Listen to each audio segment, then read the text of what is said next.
So this entire moonlighting phenomenon then, Ashish, let me get your take. Is it really something new, as Mr. Pai said? Is it something that has surprised or come as a surprise to IT companies? Is this really not something they were aware of before? So one, I think it's not a new phenomena at all in IT industry, specifically in these services, where the compensation, if you compare to any other product organization or new age digital organization, the parity between the compensation is huge. And that's one of the reasons which I see where the talents see that they can make extra money. It is not conflicting, and it's easy to hide. In most of the other categories, it's not easy to hide. Yeah. In technology, it is that you can work in the night, deliver the project. So it's been happening, I think. There is nothing which is new right now. Might have increased because of work from home. So people can kind of do a 4-5 hours job, complete the work in 5 hours, wrap it up and do the personal thing or the side gig. Okay, and would you call it cheating then in that case? From a candidate perspective, I don't think so it's a cheating.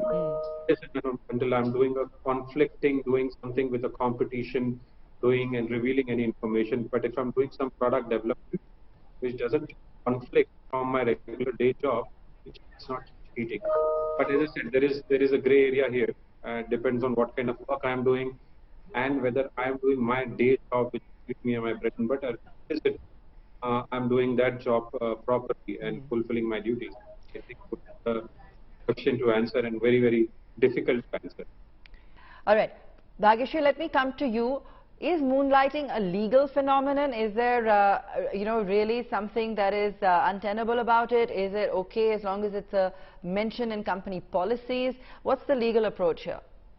Thank you, Abba, for the question. So there is no overarching law which explicitly prohibits a person from doing multiple jobs. However, similar jobs, like Mr. Pai explained, may breach confidentiality policies of the company, definitely can violate the company policies. If the employment contract has any clause that specially prohibits an employee from moonlighting or taking up secondary employment, then it definitely violates that as well. The Indian Factories Act does restrict double employment, but many of the IT workers may not be covered under this act in many states. The reasoning behind this, that the full-time employment that we are talking about, employees tend to restrict because an employee is expected and required to spend the working time, energy, and the efforts for the benefit of employer or for employer's interest. And in light of this reasoning, many companies in India have actively prohibited moonlighting. I would like to also mention here that moonlighting is generally a very ambiguous concept. Many a times it is taken up as secondary employment. However, it could also be a contractual role. In that case, a company needs to distinguish between the two, what is allowed and what is not, whether secondary employment or dual employment is prohibited, or is it allowed until unless there is no conflict of interest between the two companies where the person is supposed to work, or they can have one full-time employment and contractual employment or contractor roles are allowed. So this is a very big gray area where companies' policies actually govern, and in the lack of any act that India doesn't have so far. Okay, so Mr. Pai, do you feel that perhaps company policies haven't fully encapsulated some of the changing times, given that work from home in particular has caused a lot of change in employee behavior? No, look, you can raise salaries. I would like them to pay a fresher 4 lakhs in the first year. After 12 months, at least a minimum of 5 to 5.5 lakhs. Okay? And that's not too much.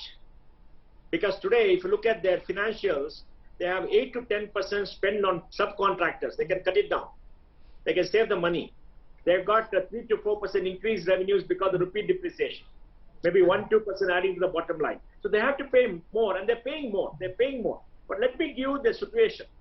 The IT industry hired 5 lakh people last year, freshers. Okay, 5 lakh people. Now, there were 45 lakh people before the year, they grew to 51 lakh people in all. They grew in volumes maybe 12-13% last year.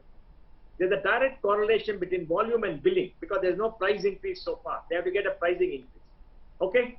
So, India graduates 800,000 engineers. Out of these 500,000 people, maybe 350,000 are engineers. So they are getting all the engineers they want who are employable. For 800,000, maybe 250,000 are not employable. Okay. So balance are employable. So they are getting there. And then we have the startup industry which hired 1,50,000 last year.